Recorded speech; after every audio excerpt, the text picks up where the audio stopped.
Hi, and welcome to the Bible Tribe Word of the Day. I'm Denise Pass with Seeing Deep Ministries, where we see deep in a shallow world and overcome the battles of the mind with the Word of God. Sometimes it is not until our back is pressed up against a wall that we see just how much we need God. And perhaps it is then that we are also better able to hear Him. Reading today in the book of Isaiah, chapters 7 through 12, and the word of the day is sign. It is the Hebrew word oath. This word means sign or symbol, describing ways the Lord communicated to His people. The Israelites depended upon signs from God in order to know His will. In the New Testament, the Jews asked Jesus for a sign that He was sent from God, John 2:18. Gideon set out a fleece a couple times to confirm God's will. On and on the list goes of people wanting to know God's will.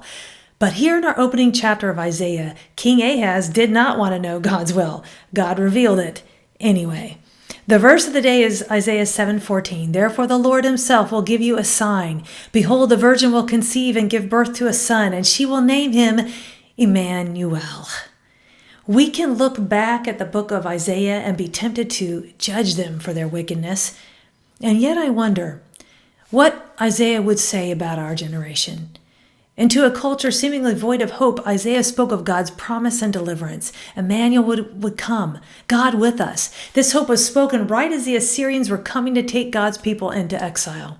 The arrogance and ignorance of God's people would be judged. And by the way, so would the nation of Assyria be judged. But God had an ultimate good end in mind for His people nonetheless. In Isaiah 7 through 12, we see a clearer picture of our Messiah emerging. Jesus was the hope then and is the hope today in an uncertain world.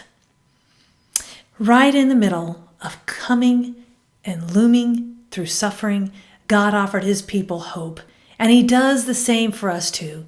Sometimes in the middle of crazy, we really need to hear God speak into our situation, but maybe He's already revealed what we need to know. When we seek to do God's revealed will, we just might be given another sign. How about you? Do you need a sign from Jesus? The best way to see God's heart and will is consistent time in His Word and prayer.